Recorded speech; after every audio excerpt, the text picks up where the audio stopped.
So as Carol said, you are a significant Canadian artist, the inaugural winner of the Governor General's Award in Visual and Media Arts, highly recognized. And in addition to all that, it seems like all of a sudden there's a focus on your work with the show at Grinnell College, Dark Commander, now coming here to McMaster and carrying on in February a second part at the Art Gallery of Hamilton. You recently had a show in Chelsea. What's the explosion about? Well, that's the kind of question you asked an audience, not an artist. I can only imagine. The thing is that you know, you're an overnight success several times in your life.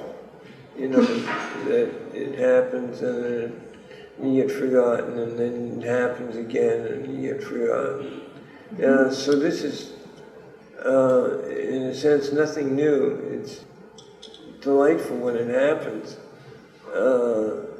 but it's something you have to take with a grain of salt. I like to think it's in response to the body of work I've done in the last little while, probably The Dark Commander, and there was a burst of work in the last couple of years, and now there's a slump. So can you tell us a bit about The Dark Commander? People always think it's Napoleon. It's not Napoleon. It has Napoleonic overtones. It's really takes its shape from The Dark Commander, the Il Commendatore from Don Giovanni, from the opera by Mozart, the one who pulls Don Giovanni down to hell. So he's a powerful figure. I realized that this profile, this shape, was translatable to a number of people.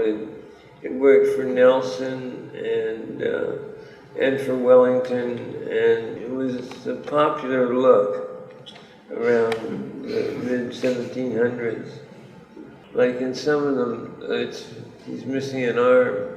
This one, looks like he's missing both arms, actually. The idea is that it's a dominant male image that sort of bestrides, a colossus that sort of bestrides the earth. It's got to do with the urge towards power and dominance that rises up and takes over and causes trouble. It is a looming, in this drawing, looming kind of static, solid character.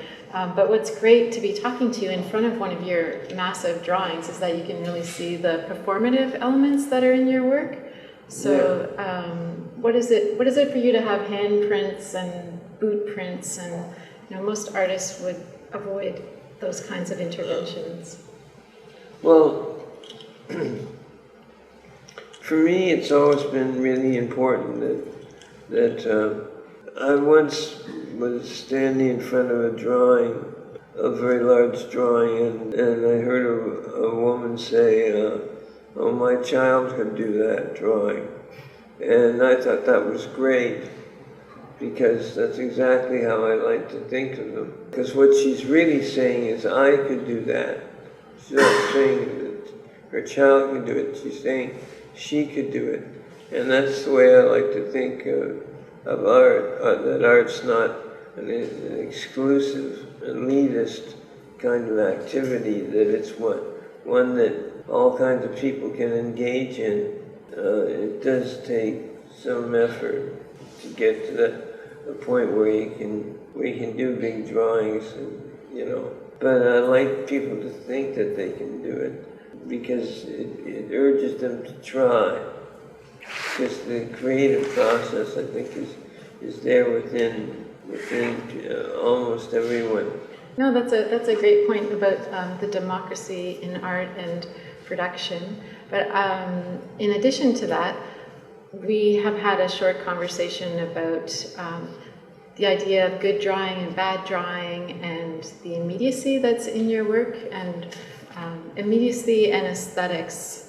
How do you see that relationship? I really like the fact that there's boot prints and handprints and mistaken spellings on the drawings. They're all add up to undermining the aura of the sacredness of art, of the art piece, the sort of what Walter Benjamin talks about. I like to think of that as my work as a way of undermining that as best as possible. Mm-hmm. Is there a difference for you between art and life? Any difference between art and life? It's been so long since I had a life. That's a really tough question. That's a bookload. Okay. They're so linked. They're so linked. At this point in my life, I've been an artist for so many years, I can't imagine doing anything else. Very strange. Trying to imagine doing anything else seems very strange. I know. I think for some people, they're very distinct. Their life and their art, but I just naturally slipped into those activities being sort of simultaneous. I guess that's the best word I can think of. There's an expressionistic quality to your work where your hand is so evident, and your boots, and it's not pristine work, so it feels like, as a viewer, for me anyway, I get into your life when I look at your drawings. It's not a separation. That I really like, that people sort of see the presence of my life in the work. That's sort of very complimentary. There's a good feeling about that. I'm going to read you a quote. Yeah, okay. By John Scott. Okay. This is 1982. I was smarter then. Do you think? It was before I got struck by lightning. Which time? The second time. Okay. Did you want to elaborate on that? Or? No, later. Okay. 1982. It's a desperate time, and art ought to return to the real issues of the day. Art has to be more now than just psychological self-portraiture or the erection of meta-systems, the constant building of an art that is only about itself. So that was 1982. Now in 2015, I guess the question is, well, you've been doing this for 30 years, so what needs to happen? What's the role for art? Where do you feel the direction should be headed? Well, for me, it probably shouldn't change. I think art in general should be incorporating. All art should still be a catalyst for social and political change. I still believe that. I think the important thing is that it should make use as well as possible the technologies that are available to it. I think that some great things are happening with technology that allow clearer voices from below to get through. More grassroots, find different ways to reach a wider populace. So that applies on many levels. So when we look at your work and we think about the aching amounts of empathy that comes through what you're doing, technology also makes human suffering more available. And I guess I'm wondering how you cope with that, or what is your response to the barrage? You mean, how do we deal with the... Say images from the Syrian refugee crisis. The awful thing is that, people thought when photography first appeared that it would mean the end of armed combat, because nobody could stand the appearance of photographs appearing on their on their front doorstep daily. This would so horrify people during the Civil War that it would spell the end of war. But of course, people had very quickly become inured to the horrors of war. And I think that the more we lay it on people, the more immune they become. We just have a capacity to adapt. Yeah, where there is change is the transposition of information, how to do things differently, how to organize, the spreading of information. That's the thing that is different in the arts. Would this be a good time to talk about the bunnies? The bunnies, oh no.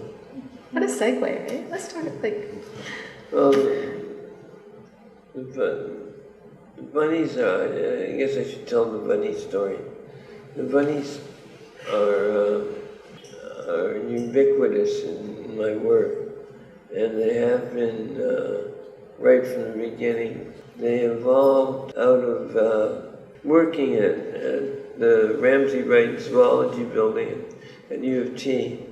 There was an animal colony in the basement there, and there were hundreds of rabbits, and I had to take care of them, and that was my job. And they were the ultimate victims. They were kept in cages. They were experimented on. They led very singular lives, stuck next to each other but no contact. And at any moment they might be snatched away to have their skulls lifted and electrodes put in, or something benign, is just being fed a placebo. But they seem to me to be a perfect metaphor for the average person who is at the mercy of the powers that be. You never know when, or if you are even being experimented on these days. And they also read for people being sort of shoved around politically and socially, both here and especially in other. I mean, it's bad in Canada. It's horrendous in other places. My idea was to find a stand-in for that wouldn't always have to have a sort of sign written around its neck. It would, in and of itself, represent victimization. Yeah, and they become another expressive element. I'm looking at Crazed Bunny, and they're really just like the ears on that drawing in particular, just like charged and Well, that's a self-portrait. What kind of day were you having? After a bad day. It was a bad day. Yeah. And also, we have Bunny Boudoir here in the gallery. How does that follow in the bunny narrative? Oh, well, that was done with a woman named, in conjunction with a woman named Eleanor Rose Galbraith. And she and I worked on this piece. It took quite a while to do. She is quite a crafts person. But the idea of it was it was originally we took a boudoir, which is a room specifically designed for addressing the self, the image of the self, for looking at it's the room where one looks at and grooms the self. And what I wanted to do was reverse the process. That it'd be a room where you wouldn't be viewing the self, it'd be the self being viewed by hundreds of eyes. It'd be a room for total scrutiny. I think that's kind of the position that we live in now, that we're under scrutinization at all points in our lives. And surveillance? Yeah, surveillance, and then there's no escaping it. It's a universalized state that we all exist in now. And so the bunnies are in stark contrast to your other fascination with most evil killing machines, stealth bombers, cars are not necessarily killing machines, but you have a fascination with technology, often militarized technology. I perceive technology as an extension, especially all the military technology, as an extension of the senses in a sort of phenomenological manner, that vision, hearing, even a kind of touch are extended via technology, particularly military technology, over vast distances now through planes and satellites and drones and all kinds of things. The self is enlarged to a point of being almost ubiquitous. That's how I got interested in it. And then I got more, I have to admit I was drawn in by the images of power and destructiveness. I mean, they have a kind of appeal, you know, the mechanics of power are very appealing. I've got to admit, it's not quite the same as it was when I was younger. When I was younger, I liked toys more. Is it that you experience, in contrast to when you were a boy in Windsor, now you're more conflicted morally over your attraction to the machines for their design and capabilities versus what they're actually used for? Well, there's a weariness with human beings' inability to change. I mean, I still find the space program. I still watch the NASA channel with great interest. But when I think about all the other kind of advances that are being made constantly in the realm of military technology, which becomes more and more effective and more diverse. I mean, it's everywhere. To think that it's spread to children, something that I found interesting as a child, as a model, is in the hands of children. The real thing is in the hands of children. And I find that kind of wearisome in the soul. What do you think you would have been like if you had access to the video games that boys have access to now, when you were 10? Oh, I would have been an addict like every other child, you know. And you have talked about growing up in Windsor as informing your work. Yeah.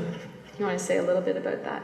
Well, Windsor is a blue-collar city, border town, and there's a split consciousness between Canadian and American because of that. It's, I think, in a lot of ways, a very American city.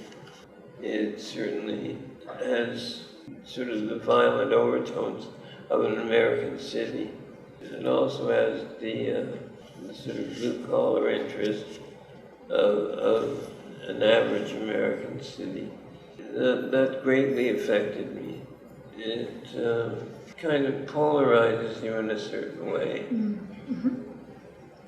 Speaking of polarizing, I think I'm going to change directions because I think we're looking a lot at your works and thinking about empathy and humankind and the collectivity.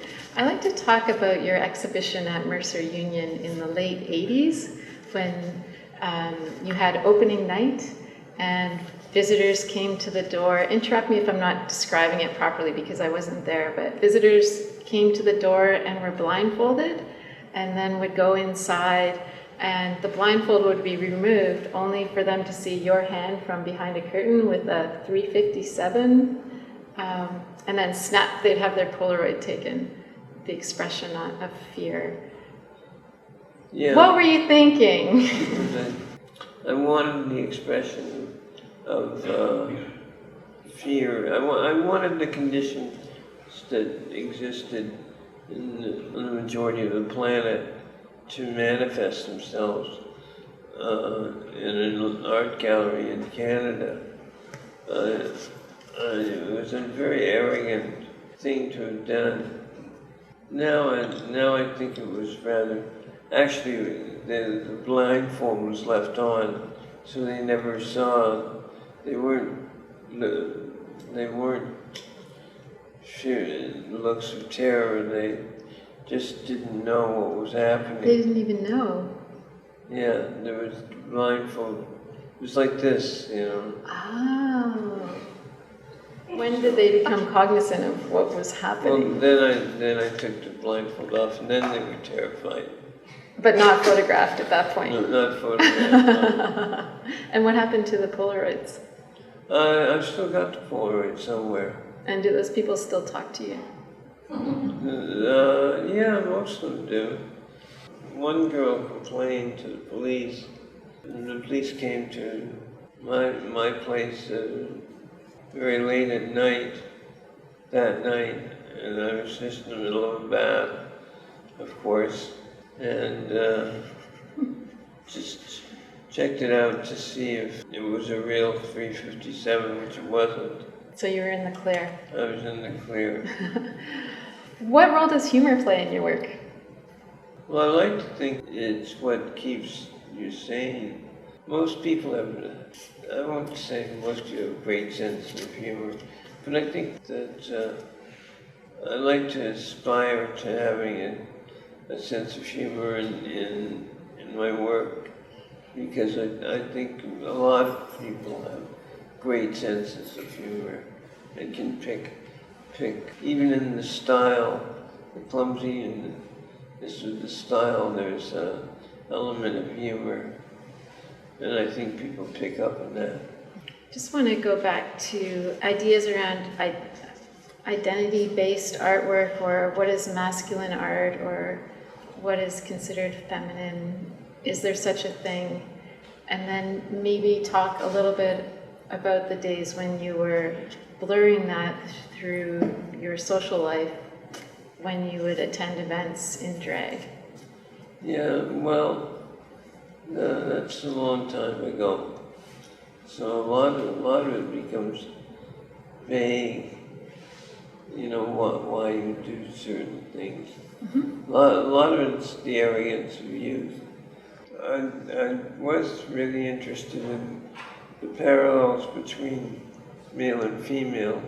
I was party to, like a lot of straight men who are caught in couples where the couples dissolve by virtue of the female partner growing interest in feminism. For a lot of women, it meant the growing consciousness the growing feminist consciousness led to the dissolution of a lot of relationships. And it was sort of like men were like dinosaurs, kind of marooned on the wrong side of the river and couldn't get across. It was a rough period for a lot of people, and there was this terrible desire to cross over the river, because the world of feminism seemed to be a place of love and laughter and growing consciousness and a lot of really positive things. And masculinity to some men seemed a pretty dark and unpleasant place to be stuck in. So when you would go out in drag, were you welcomed into? Yeah. Well, yeah, it was an attempt to identify with the other side. Yeah, to pitch your tent and the other side of the river. But these things tend to not last. It's only by tremendous will that I think a person stays on the other side of the river. Mm-hmm. You returned. Yes, I returned. Yeah. I slunk back. There is an amazing photo of you in drag in circulation in the Robert McLaughlin Gallery catalog. It's a fantastic photo. Well, I was a cute kid. In the Dark Commander catalog, Deidre Hanna talks about your work in relation to that of Jean-Michel Basquiat, and feels that if your work had crossed the border to the States, that you would have been on a similar trajectory. What does it feel like to read that or think about it? If I had crossed the border, I probably would have done better, because that was a very tough period for a number of artists here in Toronto and in Canada, but particularly here in Toronto. So I don't know if I probably would have been a sub Jean-Michel, somewhere down the line. But I don't, there's only one. But you've met him, haven't you? Yeah, I met him briefly. Did you talk about art? No, about music, about jazz, actually. Yeah. He was really into jazz. And John, you're a professor at OCAD and have been for how many years? About 20 years. Yeah. So what are you finding? What do you want to teach your students? What do you want them to graduate knowing? Oh, God. I'd like to teach them how to survive, but that's a very difficult one. There's nothing in particular. There's no particular secret to the making of art. There's no mystery to it. It's mostly just hanging in there and developing a personal style. Mm-hmm. And then so much of it is luck and determination and being in the right place at the right time. Sometimes I think the idea of teaching art is kind of ridiculous. It's certainly overpriced right now, an art education, considering that what your options are when you get through. Mm-hmm. I would like to instill my students with a sense that their art can be a catalyst for social and political change. I always think it's like that art making is like, artists are like the interior decorators of a form of ideas. That it's like, their effect is like, maybe it's as minuscule as the color of the wallpaper in a room, but that does have an effect. It has an effect on the way that people think and relate with one another and make decisions. Yeah. Yeah. And those aren't small things. They add up to major achievements. You know, people can be affected by art, not like they can by movies and books, but in a subtle way.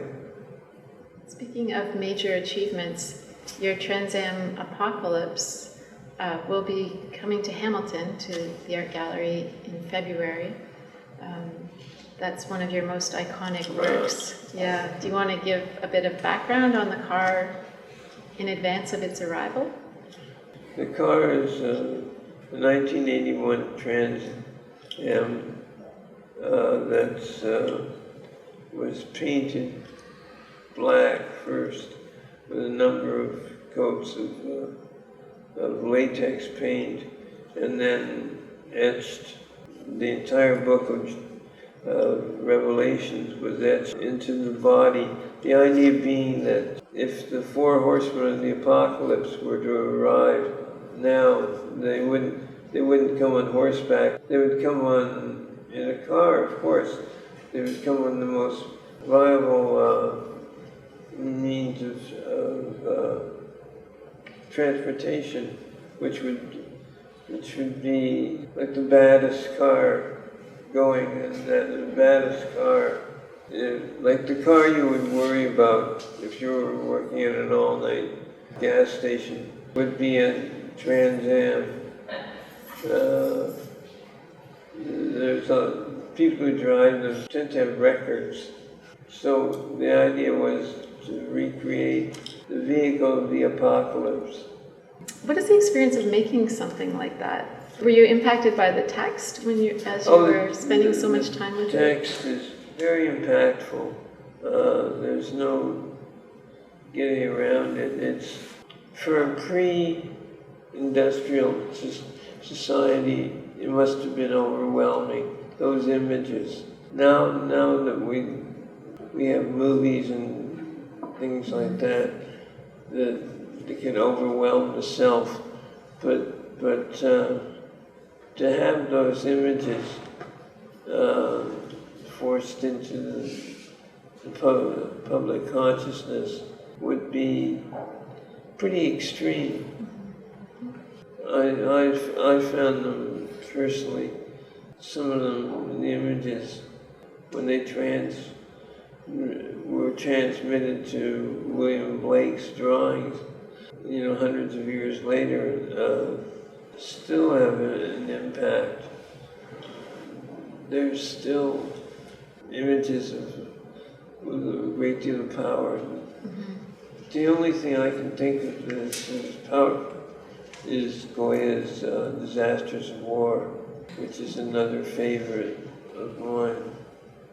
And you've spoken of Goya and your admiration for him insofar as he continued to be a learner well into his 80s, and some of his best work was done as the Black period is just amazing. Yeah. Where he sort of redid all his painting in a dark, black way. The amazing thing is that he managed to sustain his positive energy for working, and yet occupy that sort of black consciousness, that dark sort of psyche. Yeah. And you're not in your 80s, no. But you're a senior artist, and in the ways that you admire Goya for his ability to continue to receive and process information and learn, what are you learning these days? What am I learning these days? I'm starting to think about non-existence and what it means to conduct one's life in the presence of non-existence. I mean, it's always been there in the back of my mind, but now it's, as the years roll by, and it's a tangible fact that's inescapable. You know, you're reminded of it every morning when you get up and something doesn't work right. It's that teaches you a lot. As a matter of fact, it's kind of overwhelming. Sometimes a little more than you can handle. It's hard to translate into meaningful imagery. I gotta say, I feel really honored to be in this show with Kathy Kollwitz, who was someone who worked with the image of death so profoundly and so touchingly. And it was a real honor to be included with her. No, I thought it was a brilliant move.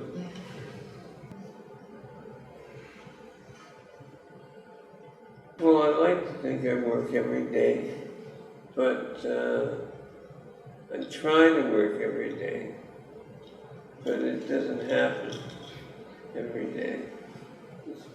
What tends to happen, I work in bunches. All of a sudden, there'll be a burst of work. And that tends to be the way what happens. I wish it wasn't. I wish I could just hammer it out, but it doesn't work that way. Yeah, I work for very long hours at a time when I get the urge. Yeah, it really can. It's like possession.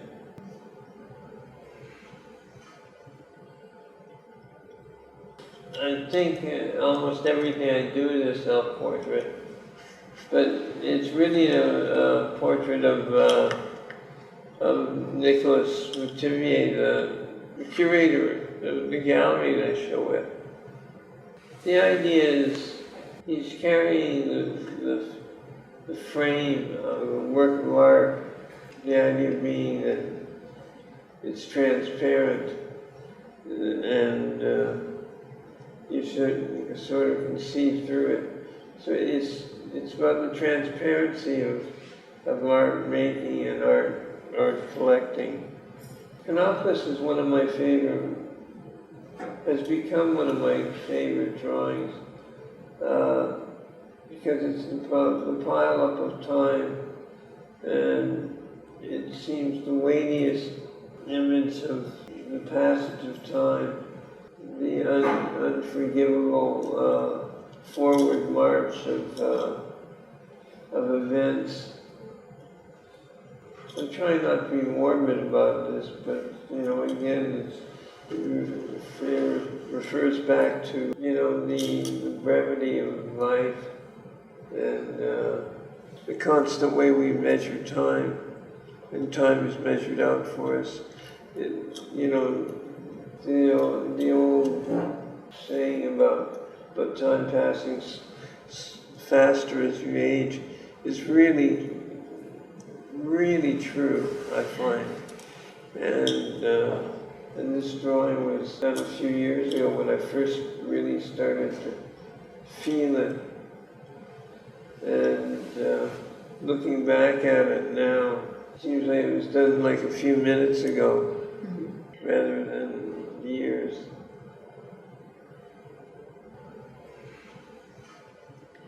Thanks, Steve.